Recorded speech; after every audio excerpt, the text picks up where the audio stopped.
Welcome to my 2024 updated snipers tier list. I'm going to tell you right now, we all know it, snipers are some of the worst range weapons in the game. Very much outshone by the bows, which are technically classed as snipers, but are a completely different thing. They have their own tier list, already updated in 2023. My opinions have not changed since then. You should definitely go and check it out. Tier list, playlist is in the description down below, but I'm older, I'm wiser. I've definitely tried out a few of these snipers since I last recorded, and the third rail has been added to the game. So yeah, might as well just get right into it. And I'm also going to try to remember to compare my previous tier list to my current one. And in fact, I should not be staring at this tab because it would influence my decisions. All right, fresh new list. Let's get into it. Third rail, let's just start with the big boy. So S tier is something I take very seriously. An S tier weapon needs to have amazing single target damage, which pretty much nothing on this list is going to struggle with, but also really good crowd clearing. That's where this list struggles. And the third rail is, fun fact, the hardest hitting weapon in the entire game. There's no comparison. But you're taking 3 seconds to charge up that one shot, which I believe can pierce, but it's not enough. So it's got to be an A tier weapon. Anything that can hit for 50 million damage is going to be A tier, but that's all it can do. You can pretty much one-shot 160 smashers with minimal setup, but man, if you don't crit, or if you don't hit that headshot or something, or if people do things with the stream alerts that I'm gonna have to mute, I do record these on stream. Twitch link down below if you ever want to be a part of it. I'm gonna double check whatever that redeem was and make sure that person doesn't get scammed. So moving on from the third rail. It's an exciting, interesting weapon, but it just can't do everything. So yeah, Blaster 9000, easy S tier. This is a sci-fi weapon. Pew, pew, pew, pew, pew. Really good single damage, really good crowd clearing with the 6 perks, like expanding ring of damage and the exploding shots. If you hand this to a defender, by the way, Archer found this out, or he popularized it. I don't know who found it out. Sorry if I'm giving wrong credit there, but he turned me on to the idea that you can hand this to a defender and the cooldown for those exploding projectiles is not there. So if I hover over the Blastron, I should have done this right away. Yeah, every 4 I'm hiding it right there. Yeah, every 4 seconds is when these can activate. And on a defender, there is no cooldown. So it's just every single time it crits. It's a really strong combo, really good use of your energy cells there. Steampunk Sniper, I think, is pretty good. The Steampunk Steam Cloud 6 perk does a lot of damage, and that can really help with crowd clearing. I don't know how well that pairs with a sniper, though. I'll put it in high A tier trepidatiously, but it's yeah, it's a sniper. There are so many great ways to activate the Steam Cloud 6 perk. The duet is actually kind of good. It's not great, but it's pretty good. And the double boiler shotgun is ironically better than the sniper, I think, because the double boiler shotgun hits like a freaking truck, and it activates that 6 perk, and shotguns are generally very strong. So in this game, it is potentially fair to say that the shotgun might be a better sniper than the sniper. Just, food for thought. Triple tap, I believe. No, is this a crank shot? Triple tap has the bigger barrel. Yeah, it's right down here. So the crank shot is a fully auto sniper. Boom, boom, boom, boom, boom, boom, boom. A lot of people like to use this for Sub-Zero Zenith because it can crit, it can freeze enemies. Super cool. It's pretty strong. It's fully auto scoped. It's A tier. Yeah, it's nothing. Not good enough at crowd clearing or single target. It's mediocre both, but still on the higher end for snipers. I will say that this is a list comparing to other snipers. It might be like a C or a D tier in the scope of the entire game, maybe B, somewhere in here. But for snipers, I'll put it in A tier. Crescendo, really, really good single target damage with a long wind up and dancing enemies. Oh man, it's not even that good single target damage either. I'll put it in B tier. I'm being maybe generous today. Maybe I'm in a good mood. I am recording this hungry, so you'd think I'd be angry, but I don't know. B tier, I think is fair. Wasp, really bad. Wasp and Dragonfly are pretty much the same weapon, I believe. Really, semi-auto, boom, boom, boom, boom, but not that much damage when you boom. I'll put it in D tier. It's not useless, it's not F tier, but it's down there. Although, is it really worse than the Crescendo? Oh man, maybe I'm getting mean again. Am I just gonna put this lower? Because honestly, I have never used the Crescendo to any effectiveness. I'm putting an F. I'm putting an F. Now, the Victor in chat said, "How dare you? It's a W." I moved it down to F before he said that. So we'll see what he says next. The dragons, what? Is it the claw? What kind of dragons is this? I know that it shoots a projectile that sticks to the enemy and then it explodes. It's actually pretty all right. I've seen it used with relative effectiveness. I'm going to actually go ahead and maybe put that in low A tier. It's actually pretty, it's not insanely strong. I haven't made a video on it. It's somewhat mediocre, but it's more usable than you might think. Kind of interesting. The Death something. Man, some of these snipers, Deathwing, have not been used in so long. I tried this out because somebody said it was good, and then it was not. So, yeah, D tier. We're just going to keep it simple. All the semi-auto snipers that don't do enough are going to be in D tier. In fact, I can just save everybody a lot of time. Every single semi-auto sniper that doesn't quite cut it is all going to be down here. This is just the D tier range. If I'm wrong about any of this, you can go ahead and correct me. I am always happy to record an updated video when I was wrong. It's super exciting for me and the viewers because I get to cover up a blind spot and enjoy a fun weapon, but boy, I've given some of these a try. I've seen Tsunami in footage and it's just not there. It's just not there. You know, I assume the scavenger variant is this one, considering the model is nearly identical. It's actually pretty cool. Now, the Midnight Stalker is a black metal weapon, which is interesting. The black metal weapons have those 6 perks that boom for a ton of damage and do some extra good damage, but it's not that much on the sniper, I heard. So I don't know. It's probably not going to save it since it didn't impress me on the shotgun, and other people gave me similar reports when they were testing this weapon. I'll put it in B tier. I remember it being pretty good, but nothing exceptional.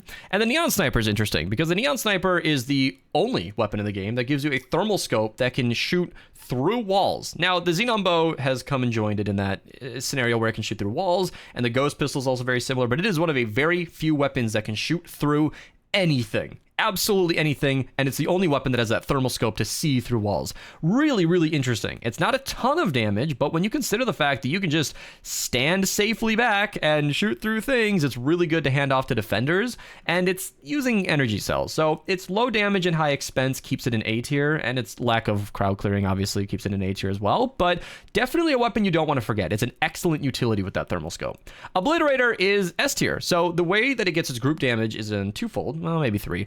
2, in the fact that it shoots through enemies, so it has a bit of piercing, but the headshot eliminations cause an explosion is really strong in the Obliterator, because if you aim for the head, you'll do a ton of damage, and 30% of an Obliterator headshot is a lot.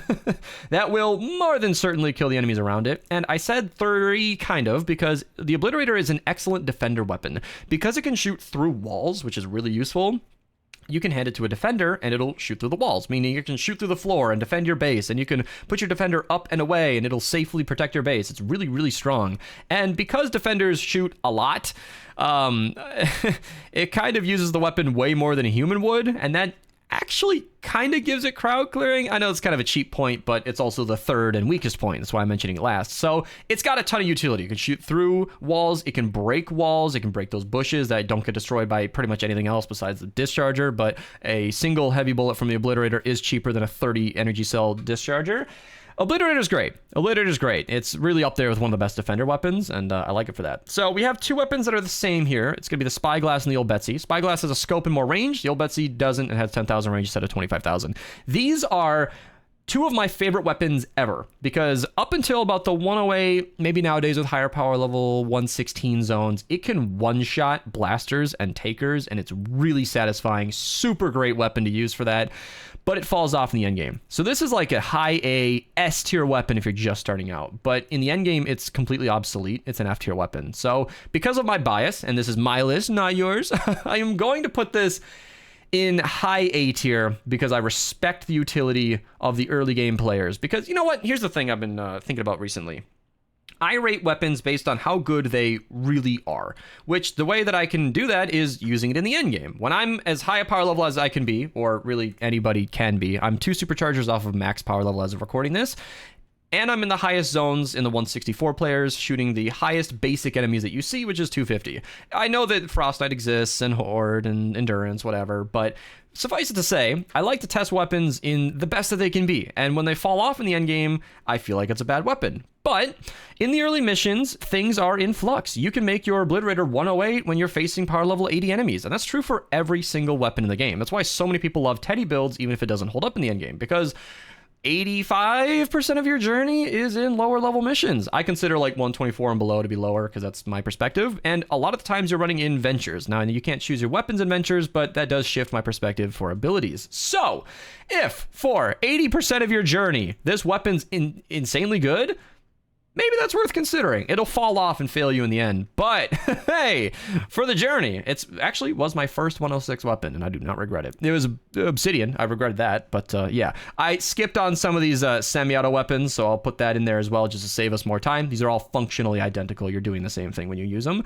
Ralphie's Revenge. This is S tier damage. With this thing, double headshot physical. Nowadays, weapons got boosted, and I haven't looked at it in a long time. I used to say that it was a 6 times headshot multiplier. Nowadays, it is 10 times the damage to aim for the head, which is ludicrous. With a full team and a correct loadout, where I don't have sniper perks in this build that I have set right now. I was recording my pistols tier list in the same session, so I've got calamity here. But with the correct build, you can hit for 1,000,000 on every single headshot. 2 things though. 1, headshots are hard to hit, and 2, it's physical only. So you're going to be doing 500,000 to elemental targets, and that's not a lot in the end game. So really fun weapon. You can have a ton of fun with the Ralphie's Revenge, but its limitations keep it in B tier. Super Shredder is a really good single target weapon and pretty bad crowd clearing. I think it's an easy A tier weapon. It's a sniper. It shoots shotgun shells. That confuses a lot of people. I get comments every time I talk about it where they're like, oh, it's a shotgun. It's in the wrong tier list. No, it's a sniper. It just shoots shotgun shells. Really good single target. Actually, boost that thing with Toy Rockin' Out. You'll do millions without much setup at all. It's super fun. The Cleaner hits for the second highest damage, or is it the very highest damage a sniper can hit? I'm not sure where things are at nowadays, but it has a unskippable 3-second cooldown, meaning it has a 3-second reload, but even with the Chromie Ramirez in the lead to reload faster or Chaos Agent to reload quicker, it's still firing 0.3 times per second, forcing you into a 3-second cooldown between shots. That makes it functionally useless. It's terrible. There is no amount of damage, I mean, ask the third rail, that justifies a weapon like that. The third rail just hits that much harder that it's worth A tier. It can actually do things to smashers, but the Cleaner just does not one-hit smashers the same way. It's tough, but it is what it is. I know these weapons are so similar and they're 4 tiers apart, but I hope I explained that clearly. The third rail is the strongest weapon in the game. The Cleaner is just a hard-hitting sniper that doesn't hit hard enough, unfortunately. Takedown. It's not like these other D tier weapons. I've used this weapon somewhat recently. Pretty good. Pretty good. It's not S tier, you know? It's been deserving of a video since it came out. I am primed to make a video on this at almost any point. I'm just always working on like 12 videos at once. So it's on my list. This is a strong weapon. I don't know where it ranks in A tier. I'm kind of being random about where I'm putting things up here, left to right, but strong weapon. Seriously, try it out. If you're a little bored and you want to try something out, give it a go. The 3-round burst, this weapon here, triple tap, is kind of like a worse crank shot. That's kind of it. It's a 3-round burst sniper with a scope. It's basically like an AR 3 burst with a scope. B tier. Unexceptional damage, but yeah. Vacuum tube sniper has like S tier damage and the chain lightning, but it's shooting 13 energy cells per second. So the accuracy is pretty bad and it's a bullet hose. A tier, I think, is fair, but it's so expensive and impractical to use that I'll put it in high B tier. There was once a time when I took out the crank shot, the vacuum tube sniper, and one other weapon I can't remember, where I tried to make a Zenith video with not bows, and they all performed so terribly that I scrapped the video. I scrapped the video. So yeah, Viterdec Jolter is not a semi-auto weapon, but it's really low damage. It's, again, just slow firing, not enough damage for what you're doing. F tier is pretty fair. Then the pizza I just ordered before recording this is almost here. Okay, pizza day. Yeoman, whatever, super terrible weapon. It does a lot of damage to single targets, but it's a projectile. So wherever you're aiming in the scope, it's gonna fall. Anybody who's played BR knows the difference between hit scan and projectile weapons. It is projectile, and it's, again, just not enough damage for the skill and luck, I guess, that's required to utilize it fully. It's bad. Zapatron actually hits like a truck, very similar to the Super Shredder in its overall damage output, I believe. This is experience talking. I haven't double checked those numbers, but it hits hard. But it's a slow firing charge up weapon that costs energy cells. I think it's high. I'll put it in C tier. It hits way too hard to put it lower, but it shoots too slow to go higher. I think C tier is where it belongs. And the crossbows are literally S tier. I'm not kidding you. You can double crossbow these, like switch back and forth between them both, and they pierce enemies. They do crazy good damage, and they have excellent perks. They are very good. If you think I'm kidding, give them a try, or check out my crossbow video. You might be surprised. All right, now we're at the fun part of the video where I get to compare. Whoa. Okay, it's similar but different. Where I get to compare to my previous video. I am on light mode, so sorry in advance, but here we go.